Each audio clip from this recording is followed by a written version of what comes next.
The Devil Wears Prada 2, The Return of Miranda Priestly, 2026, asterisk, they said legends never die. But in fashion, legends don't fade, they wait. Waiting for the perfect moment to return, sharper, colder, and more powerful than ever. The world forgot her name. But now, the world is about to remember. The screen opens with the faint sound of clicking heels echoing down a marble hallway. The lights flicker over glossy magazine covers piled across a desk. Old issues of Runway Magazine, each one a symbol of perfection, power, and control. A soft voice cuts through the silence. Once, there was a woman who ruled fashion with silence. Her words could make or break careers. Her approval meant everything. And her disapproval meant the end. We see flashes of the past, a hand sliding a red folder across a table, a pair of dark sunglasses being placed down, the flash of cameras capturing models on a runway. The atmosphere feels heavy, almost sacred, like we are witnessing the ghost of an empire. The narrator continues. Her name was whispered in every studio, every runway, every late-night fashion meeting. Miranda Priestly, the queen of elegance, the storm in heels. The camera pans through New York City, neon lights, street fashion, and influencers taking selfies. The world has changed. Fashion has changed. But deep within the old runway building, time stands still. Dust floats in the air as a hand reaches to wipe the cover of an old magazine. Miranda's face, timeless, fierce, untouchable, stares back from the glossy surface. A designer's voice murmurs in the background. No one commands the room like she did. The music begins to build, strings, whispers, and camera flashes. But that was years ago, the narrator says. Now, a new generation believes they've outgrown her. They think she was the past. They think she's retired. But in fashion, retirement is just another illusion. We see a locked office door. A hand, wearing a perfectly tailored glove, slips a key into the lock.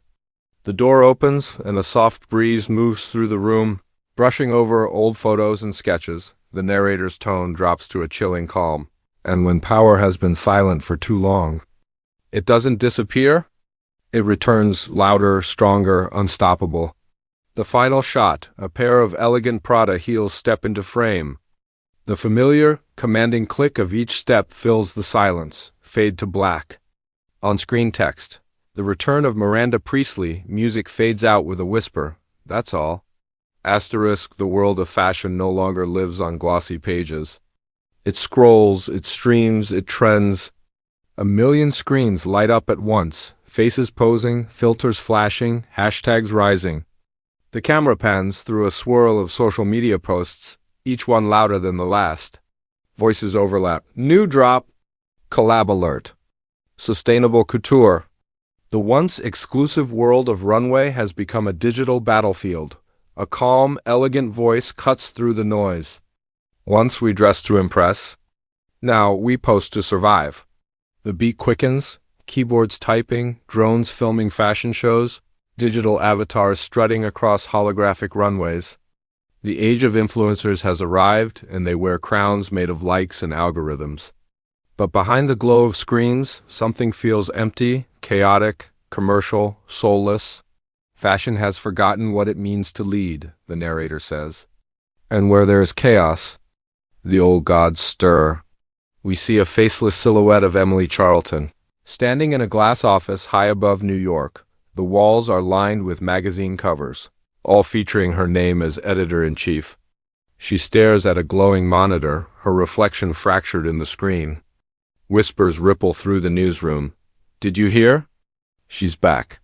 Across the city, Andy Sachs walks through a crowded street, camera in hand. Her words echo softly over the sound of rain. The industry doesn't need another queen. It needs a conscience. But even as she says it, her eyes glance at a billboard, the old runway logo flickering back to life. Something powerful is returning. Suddenly a phone buzzes. Emily's assistant answers, trembling. She wants the office ready. Noon tomorrow. Who? Emily asks. The assistant hesitates. Then whispers, Miranda Priestly. Silence. The air changes. The screens fade to black and white. In a world ruled by trends, only one woman defines timeless. The narrator says, "The music builds, electronic meets orchestral, modern chaos meeting classic control." The runway office lights flicker back on. The iconic Prada heels click against the marble floor once again, on-screen text. The old world meets the new. Whisper, and the devil. Where's it better than ever? Asterisk, the elevator doors slide open with a quiet chime. A gust of cold air sweeps through the lobby of Runway Magazine. Papers flutter. The hum of nervous whispers fills the air. No one dares to look up. They don't have to.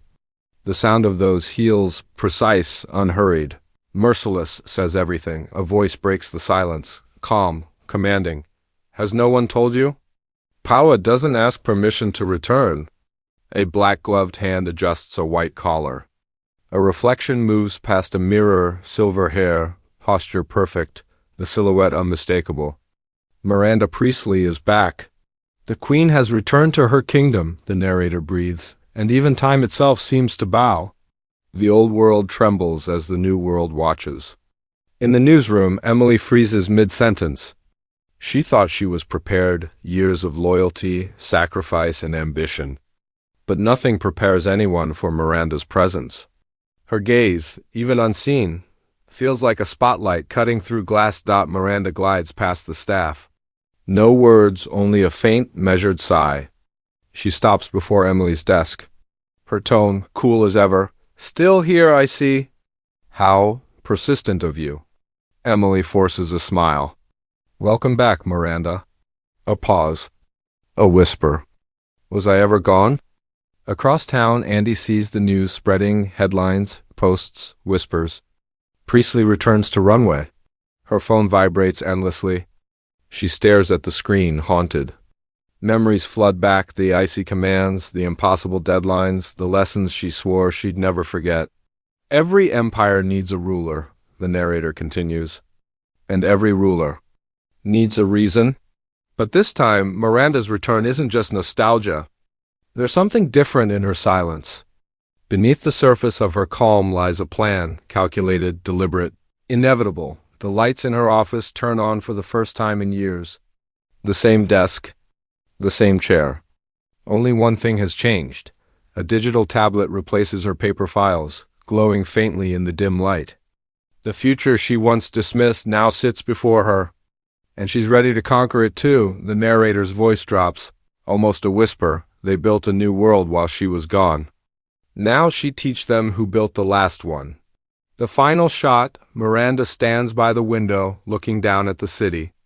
The skyline reflects in her glasses like fire. She speaks softly, the line that freezes the world again.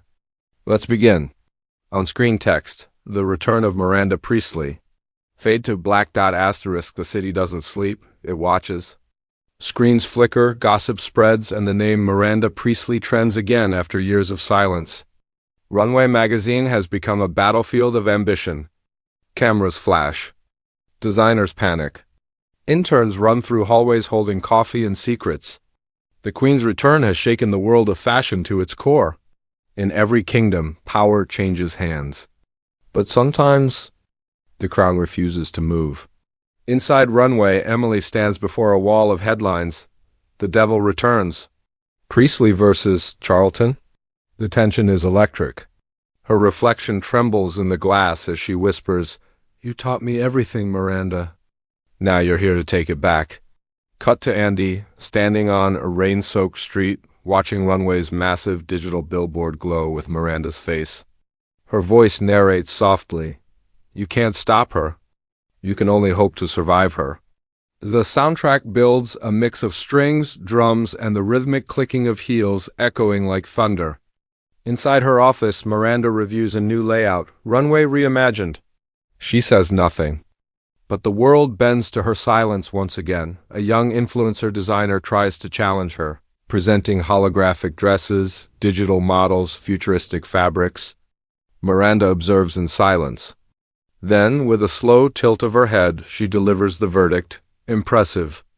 Until you remember that fashion isn't made by machines, it's made by monsters.